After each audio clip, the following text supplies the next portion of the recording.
మా driving teacher ఏం చెప్పాడు అంటే మనకైతే తెలియదు, కానీ మా బాబా ఫోన్ చేసి బండి తీ అని చెప్పిస్తున్నాడు. ఎర్లీ మార్నింగ్ 7:30 అట్లా అయింది. 7:30కి మా మామ డ్యూటీ తీసుకెళ్లారు. మా బాబా కూడా వచ్చాడు నాతో పాటు. అక్కడ డ్యూటీ ఏంటంటే ఓన్లీ ఫింగర్ ప్రింట్ వేసి వెనక్కి వచ్చేస్తారు. రిటర్న్ వస్తానండగా రెస్టారెంట్ దగ్గర ఆపారు. రెస్టారెంట్ దగ్గర వాళ్ళు టిఫిన్ అయితే తీసుకున్నారు. ఒక 10 నిమిషాలు వచ్చేసారు.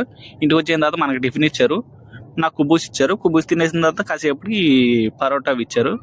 2 పరోటాలు, నెక్స్ట్ వచ్చి ఇది కర్రీ ఇచ్చారు. కర్రీ మాత్రం చాలా దారుణంగా ఉంది. ఈ పరోటా మాత్రం లాగుతుంటే సాగుతూనే ఉంది. అస్సలు బాగాలేదు, చాలా గట్టిగా అయిపోయింది. కర్రీ కూడా చాలా దారుణంగా ఉంది. ఎక్కించగా ఒకటైతే ఎక్కించాను. అది ఎక్కించడానికి మన వల్ల కాదని చెప్పేసి తీసుకెళ్ళి డస్ట్బిన్లో పడేసాను. డస్ట్బిన్లో పడేసి ఇంకా ప్లేట్ కడిగేసి మనకి టిఫిన్ ఇచ్చే దగ్గర అక్కడ పెట్టేసాం. టిఫిన్ భోజనం మన ఇక్కడి నుంచి చేస్తారో మనం ఇంటి దగ్గర కనీసం ప్లేట్లు కూడా కనీసం తీసి పక్కన పెట్టాం. ఇక్కడ ఏంటంటే అన్నీ చేయాల్సి వచ్చింది. దివానీలో ఉన్న వాళ్ళు అయితే కానీ అక్కడికి బాత్రూమ్లో కూడా వెళ్ళాల్సి వచ్చింది. ఎవరైనా రావాలనుకుంటే ముందు ఒకసారి ఆలోచించుకొని రండి.